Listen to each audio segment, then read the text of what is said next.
Alright, I'm gonna show everybody what's going on around here today. Not much because we got a bunch of rain yesterday and got the combine back together for the most part yesterday, but I'll show you some transplants, and this kind of a makeshift greenhouse I come up with. It's old hay trailer and some electrical conduit and some just regular old plastic. But basically, this weekend, it's probably, I'd say 72 trees. There's probably 1,000, 1,200 plants in here. A bunch of watermelon plants, and you got some squash back here, and zucchini and cucumbers, and just a variety of different things. Mainly watermelons. We got 5 or 6 different varieties of watermelons. We're gonna have to put out. Thinking Saturday afternoon. We got cold coming. Night and tomorrow it's probably gonna frost, but it is what it is. Tomorrow, me and my oldest daughter are probably gonna lay some plastic. Spread some fertilizer out here. 2 days ago, because I knew it was gonna rain, so I went ahead and put the fertilizer out, and I tilled up this spot day before that, or I think it was Sunday afternoon. But basically I tilled it in a little while ago again, and trying to, it's too wet to lay the plastic today. I might do it tonight. It's not as wet as I figured. But when you're throwing up these beds using this black plastic and drip tape and all, you kind of want as much moisture as you can in that bed, but you don't want it too sloppy wet, because if it gets dry, it'll turn hard as a brick. You don't really want that. But I tried, one thing as I was tilling it again, just to cut that fertilizer into the soil and fluff it up some more. But I mean, I ain't dug down ½ inch and I'm back to moisture. So I mean, I can dig a hole. There's plenty of moisture still out in that dirt from the rain we got yesterday, which is a good thing. But tomorrow, and I'll walk over here and show you all this plastic machine. It's kind of neat how it works. It'll put out everything in one pass. Drip tape, plastic. Only thing you got to do is come back later on and put your main line in, and it takes a lot of hand labor out of everything. And I bought this. It's a Kinko high-speed mulch layer is what it is. I bought it from a sale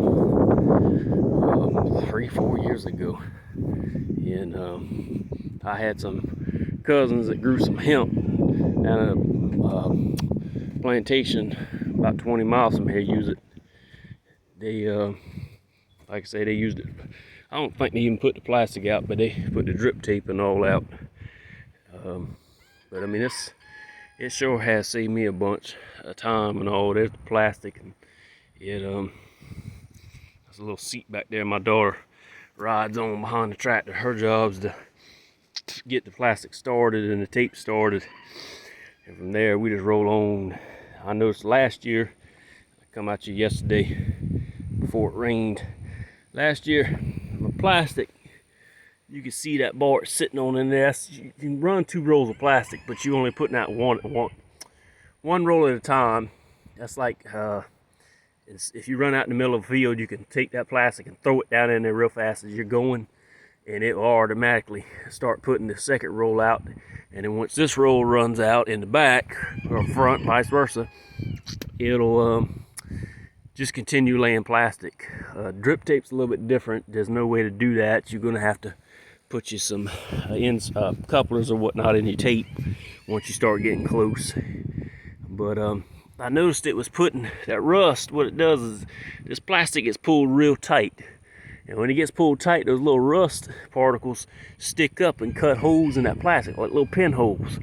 And I didn't have to do this, but it kind of got annoying me last year. But I come over here yesterday with a wire wheel on a grinder and polished those back ones down, because we're not going to use the front ones this year. We're only going to use the back because we're not putting out as much plastic as we used to because of this coronavirus pandemic's got all the restaurants and buyers and all weary. So we ain't planting that much produce this year. So I just went ahead and painted it and smoothed it back out, and it's pretty much good to go. And it's kind of funny. That wood block right there is a brake. Like this back one, you could free spool it. And what that brake does is as this wheel right here is turning, it doesn't want the plastic to go but so much. And if you were going, say, 3 miles an hour and you had to come to automatic stop, that plastic and all, if you didn't have that brake on it, would continue to keep on winding out, because that roll of plastic probably weighs 80-90 pounds once it's all together. But that plastic will go down and it'll hit down there to that bar, and then it'll go under this bed shaping bar right here. There's 2 big rollers down there, and these wheels, these 2 tires right here, you just lift them up when you start and put your plastic under it, and they kind of just form it to the side of your bed. And these 2 covering discs, one on each side, they throw the dirt back up on it and your plastic comes right up from under you. It's a pretty neat little rig. I like it because it's Kenco and it's not one of them Barry, different Hollands. I don't like how they're set up. But your drip tape just comes down there and it goes through this tube here. And when I bought this thing, it didn't have this here on it, nor the tube. I had to get all that stuff ordered from Kenco. They still sell all the parts for this thing. But as you're going along, and you'll be able to see it better tomorrow. It's kind of weedy and everything's grown up around it, but the dirt goes in this chute right here, and that's your bed former. And it'll form that and pull that dirt together, and the tube comes way down. Your drip tape's in the ground probably 3 so inches down, but it does a good job. But like I say, that's pretty much what's going on today. There ain't much going on except working on equipment and trying to get everything ready when it really does dry up and all, and after this cold front comes through, it'll be wide open again. But like I say, don't forget to hit the like and subscribe button down at the bottom, and to follow the page and everything, see what goes on around here. All right, thank you.